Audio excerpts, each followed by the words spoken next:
Bonjour et bienvenue dans cette toute nouvelle vidéo de Montre ta vintage, et non pas Montre ton calibre, donc enfin c'est pareil mais avec des montres vintage. Et comme vous l'aurez vu, on va parler de la montre, enfin d'une montre Universal Genève, mais pas n'importe laquelle, car effectivement, regardez, donc il ne s'agit pas d'une montre qui a appartenu à un certain Ferdinand Saucisse, né en 2008, mais bien de la montre Universal Genève Ferrovie dello Stato, avec l'accent italien, car vous l'aurez compris, c'est la montre officielle, enfin une des montres officielles des chemins de fer italiens.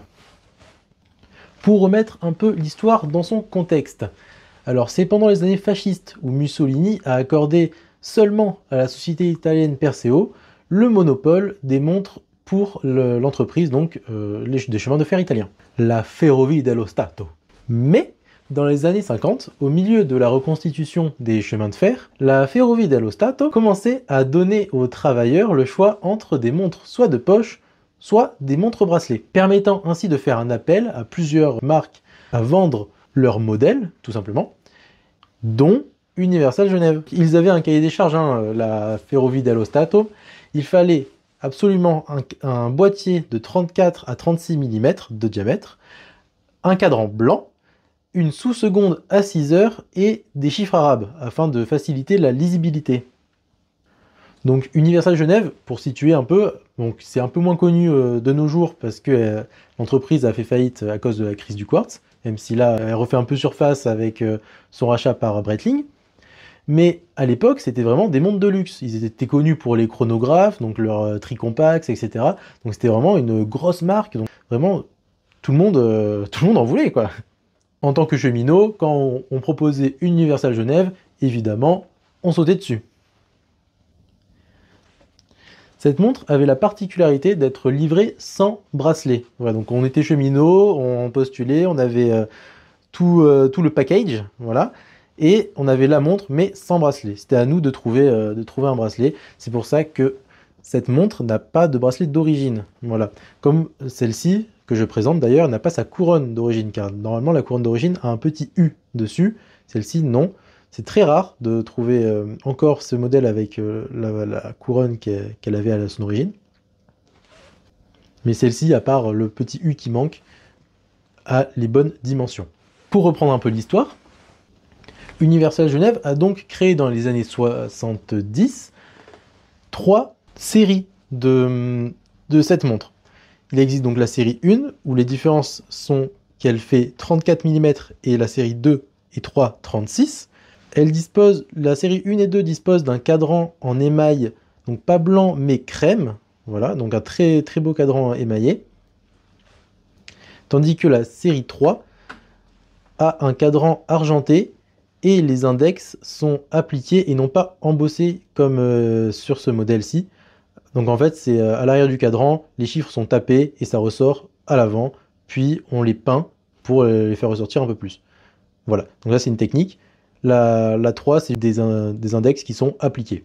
Ce qui fait que elle soit un peu moins cotée, malgré le fait que ce soit une série qui n'a pas été trop commercialisée, entre guillemets. Voilà. Donc celle qui a eu le plus d'exemplaires, c'est celle-ci, donc la série 2. Nous pouvons reconnaître la série 2 en plus donc, du numéro de série. Pas celui-ci qui est au dos du fond de boîte, mais celui qui est à l'intérieur du fond de boîte.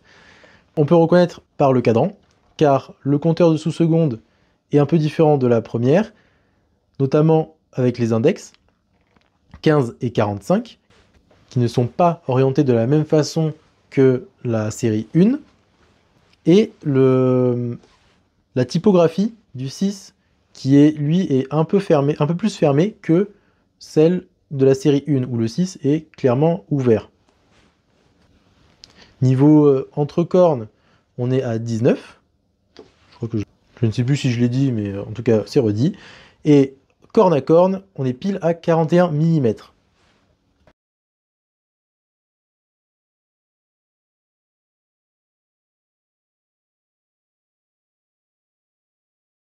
Pour ce qu'il y a dedans, alors, c'est très simple, c'est un calibre 64 de chez Universal Genève, évidemment.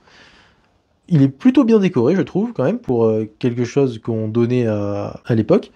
Donc, on peut retrouver un petit soleillage sur le rocher ainsi que la roue de couronne. Et les ponts, ils sont tous brossés d'une certaine façon, vraiment sympa ce calibre. Voilà, donc le calibre 64. On peut voir ici révisé tout propre. Voilà. Vous pouvez regarder un petit peu le fonctionnement. Donc là, c'est un calibre assez simple, hein, voilà, avec... Il n'y a pas de complications ou quoi que ce soit. Il y a des estimations, pour ce qui est du nombre d'exemplaires, on peut estimer environ à 82 000 de montres comme ceci, dont 70% de série 2. Elle a été produite exactement entre 1969 et 1974. On retourne un peu sur le cadran. Je vous montre les index, comment ils ressortent sur ce cadran. C'est vraiment, c'est vraiment cool comment c'est fait. Voilà. Donc j'aime beaucoup cette Universal Genève, qui a un petit modèle vraiment avec son histoire à part entière. C'est vraiment pour une petite pièce de collection très très sympathique.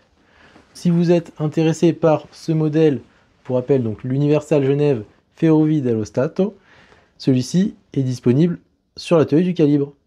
C'est tout pour cette présentation de montres vintage, et je vous dis à la prochaine!